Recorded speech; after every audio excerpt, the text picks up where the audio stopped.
I finally have some good news to tell you concerning wearing masks, or perhaps I should say, not wearing masks. Stick with me for 20 short seconds and I'll give you the good news.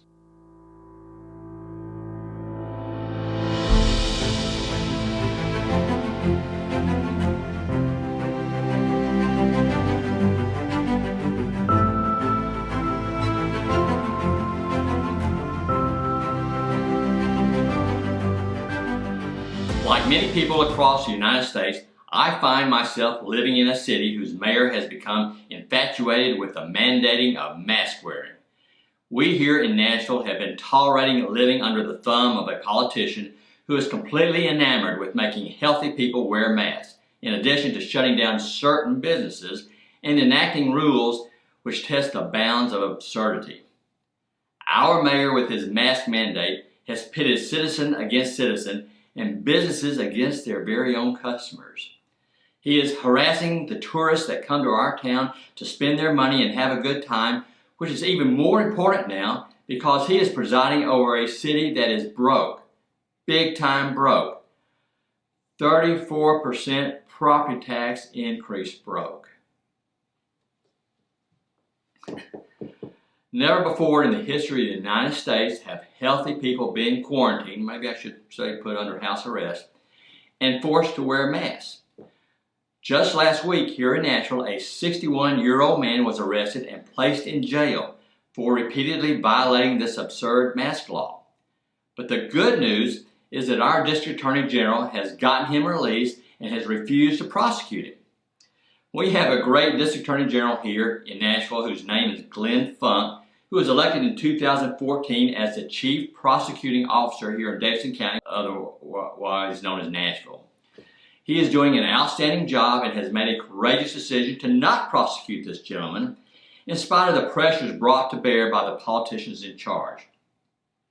I know General Funk, and he is an outstanding and level-headed individual.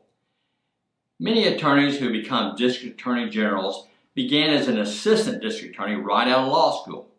General Funk, however, was a very successful criminal defense attorney for many years before being elected. Now, why does that matter?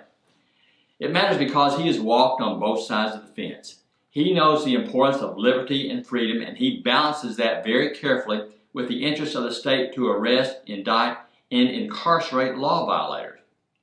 As you may know, I have done a few videos condemning the government mandate of making healthy individuals wear masks and locking us down. However, it appears that General Funk has the courage and the backbone to allow us citizens to exercise our liberty, freedom, and personal responsibility. And I hope he continues to refuse to bend to the pressures of politicians on an issue that is so controversial. Remember, the buck stops with the DA when it comes to whether or not to prosecute someone, not the mayor or the police. And let me give this personal anecdote. When I first began practicing law, my mentor, who is now a judge, took me aside and said, "The most powerful man in your life is a district attorney." And that's so true. I hope General Funk believes as I do that if a person desires to wear a mask and they believe it protects them, then by all means they should wear a mask.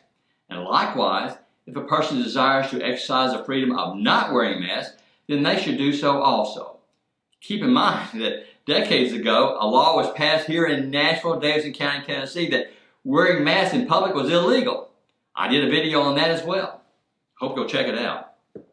And that law was passed even after the famous 1918 flu epidemic, which killed 50,000 or 100,000 or however many people the media wants us to believe died during that period of time. So in closing, I tip my hat to General Funk and congratulate him on allowing us Nashvillians to exercise the freedoms, liberty, and personal responsibility guaranteed us by the constitutions of the state of Tennessee and the United States. Thank you very much for watching this video.